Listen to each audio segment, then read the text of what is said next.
আজকে আমাদের টপিক হলো যে আমরা স্টক মার্কেটে কিভাবে প্রফিট বুকিং করব। মানে আমার প্রফিট বুকিংয়ের কি কোনো সূত্র আছে? আমরা যখন স্টক কিনি, স্টক কেনার জন্য বিভিন্ন রকম পদ্ধতি আছে, বিভিন্ন রকম ফান্ডামেন্টাল অ্যানালাইসিস, টেকনিক্যাল অ্যানালাইসিস, বিভিন্ন রকম করে স্টক কিনে ফেলি। তারপরে যখন কিনেছিলাম তার থেকে অনেক দিন পরে যখন প্রফিট হলো, সেটা কত পার্সেন্ট প্রফিটে বুক করব, বা প্রফিট যখন আমার একটা নির্দিষ্ট পরিমাণে চলে গেছে, সেখান থেকে যখন নেমে যাচ্ছে, তখন আমরা প্রচুর আফসোস করি যে আমার প্রফিট অনেক বেশি ছিল, আমার প্রফিটটা নেমে গেলে আগে বুক করে নিলে ভালো হতো।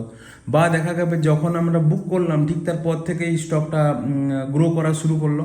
তো এই সমস্ত সমস্যার জন্য আমার যেটা মনে হয়, স্টক মার্কেটে স্টক কেনার থেকে স্টক বেচা অনেক বেশি কঠিন। তো সেজন্য আমি একটা নির্দিষ্ট সূত্র বা একটা নির্দিষ্ট স্ট্র্যাটেজি ফলো করছি, যেটা আপনাদের সাথে শেয়ার করছি। যদি আপনাদের ভালো লাগে তাহলে অবশ্যই এই ভিডিওটাতে লাইক দেবেন এবং নিজেরাও সেটা মেনটেন করার চেষ্টা করবেন। আমার মনে হয় বেটার রেজাল্ট আমরা পাবো। তো এর জন্য আমরা আসছি ক্রোমের ক্রোমের আমি একটা সিট খুলে নিয়েছি। সিটে আমি দেখাচ্ছি যে ধরুন আমার স্টক আমি কিনলাম, 10,000 টাকার স্টক কিনলাম। স্টকটা যখনই 24% গেন হলো, অর্থাৎ 10,000 টাকার স্টক কিনেছিলাম, সেখান থেকে 24% অর্থাৎ 2,400 টাকা গেন হলো। তো আমার এখন আসলো কত? 12,400 টাকা পোর্টফোলিও ভ্যালু হলো। তো তখনই আমি কি করব? সেল 50% অফ স্টকস, 50% স্টককে আমি বেচে দেবো। বেচার পরে তাহলে আমার থাকলো কি না, 12,400 50%, 6,200 আমার থাকলো, এবং 6,200 আমি বিক্রি করে দিলাম। এরপরে যে 6,200 টাকা থাকলো, সেটা যখন পোর্টফোলিওতে 48% প্রফিট দেখাবে, অর্থাৎ এই 6200-র মধ্যে আমার 24% প্রফিট আছে, মানে এটা কত পার্সেন্ট দেখাবে? 6200 দেখাবে, এখানে দেখাচ্ছে আরও 24%, মানে আমার টোটাল যখন এখানে দেখাবে 48% যখন প্রফিট দেখাবে, তখন আমরা কি করব? তাহলে টোটাল পোর্টফোলিও ভ্যালু তখন কত হচ্ছে? 7,688 টাকা হচ্ছে। তখন আমরা 50% স্টককে বিক্রি করে দেবো, মানে যে স্টকটা ছিল তার 50% স্টককে আমি বেচে দেবো। তাহলে আমার থাকলো কত?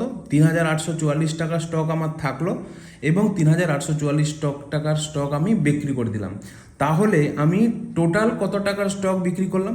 তার টোটাল এখানে 6,200 প্রথমে আমি স্টক বিক্রি করে আমি তুলে নিয়েছি, এবং তারপরে 3,844 টাকাও আমি বিক্রি করে তুলে নিয়েছি। তাহলে টোটাল আমি তুলে নিয়েছি কত না? 10,044 টাকা আমি তুলে নিয়েছি। আমি ইনভেস্ট করেছিলাম কত?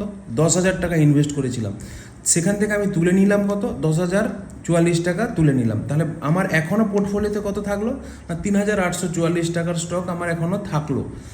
এই যে 3,844 টাকাটা থাকলো, এটা আপনি লাইফ টাইম রেখে দেন, কারণ এটা আপনার প্রফিটের অংশ, এটা আপনার লাইফ টাইম থেকে যান। আপনার যে ইনভেস্টেড ভ্যালু সেটা আপনি তুলে নিয়েছেন, এই স্টকটা এটা কোনো সময় আপনি বিক্রি করবেন না, এটা আপনার পড়ে থাকবে পোর্টফোলিওতে অল টাইমের জন্য। তো এই পদ্ধতি যদি ফলো করে আপনারা প্রফিট বুকিং করেন প্রত্যেকটা স্টকে, তাহলে আমার মনে হয় আপনারা খুবই ভালো রেজাল্ট পাবেন। এই হেজিটেট হতে হবে না প্রফিট বুকিং নিয়ে। যদি ভালো লেগে থাকে অবশ্যই এই ভিডিওটা আপনারা লাইক করবেন, শেয়ার করবেন বন্ধুদের সাথে, এবং কমেন্ট করে জানাবেন যদি আপনাদের কাছে অন্য কোনো প্রফিট বুকিংয়ের স্ট্র্যাটেজি থেকে থাকে। ধন্যবাদ।